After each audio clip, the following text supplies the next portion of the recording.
October 12th, 2000. I want justice. As I recall, they said wanted, dead or alive. A small boat drifts toward the USS Cole in Yemen's Aden harbor. Its passengers wave and smile. Moments later, a massive explosion tears through the ship. A 40-foot hole gapes open in its hull. 17 sailors were killed, 39 wounded. The United States is stunned. Who carried out this devastating strike? And how would America hunt them down in one of the most dangerous places on Earth? The attack. The USS Cole had stopped in Yemen to refuel, a routine stop for a Navy destroyer. But the attackers were already waiting. Al-Qaeda operatives disguised their small boat as just another skiff in the crowded harbor, until it became a floating bomb.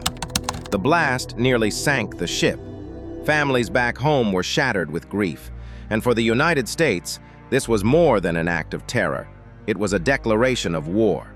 We will find out who was responsible. Our military forces and our embassies in the region have been on heightened state of alert for some time now. The investigation began.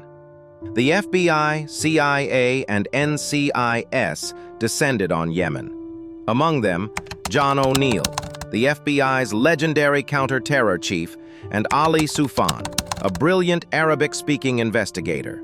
Their mission was clear: find the killers. Evidence quickly pointed to al-Qaeda, the same network behind the 1998 U.S. embassy bombings in East Africa. Forensic traces, safe houses, and bomb-making signatures all led to one man, Abdul al-Nashiri, the cell's leader. But behind him stood an even more elusive figure, Abu Ali al-Harithi, the godfather of al-Qaeda in Yemen. Into the shadows. Catching them was nearly impossible. Yemen's mountains and tribal lands were lawless, remote, and armed to the teeth. Even U.S. investigators became targets. Intercepted communications revealed al-Qaeda was planning to ambush the FBI task force. The Americans had to withdraw to a ship offshore for safety. The hunt stalled, but not for long. The day everything changed. Then came September 11th, 2001. The same network that bombed the USS Cole struck at the heart of America, New York and Washington, D.C. Among the victims was John O'Neill himself. Just weeks earlier, he'd left the FBI to become head of security at the World Trade Center. Now, the Cole investigation was no longer about one ship. It was part of a global war. President Bush gave Yemen's leader a choice: help us hunt al-Qaeda or face the consequences. The hunt for the godfather. With CIA backing, Yemen launched raids, built new counter-terror units, and tracked every al-Qaeda communication. Then, a breakthrough. A botched bombing led investigators to a safe house filled with laptops, phones, and contact lists.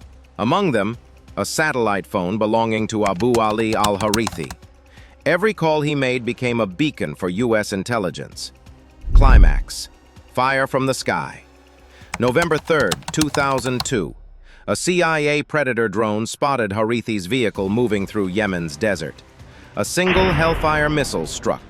Harithi and his companions, including a U.S.-born al-Qaeda member, were killed instantly. Aftermath and legacy. Justice for the USS Cole had begun. Al-Nashiri was captured. Harithi was dead. And the United States had sent a chilling message: no terrorist mastermind is beyond our reach. But the Cole attack marked something deeper, the dawn of a new kind of warfare. One fought not just with soldiers and ships, but with spies, satellites, and drones. And he had told me in a very excited voice, dude, turn on the TV. Morning, a U.S. destroyer sits crippled in a Yemen harbor. And there on the screen was breaking news. Target of a terrorist attack.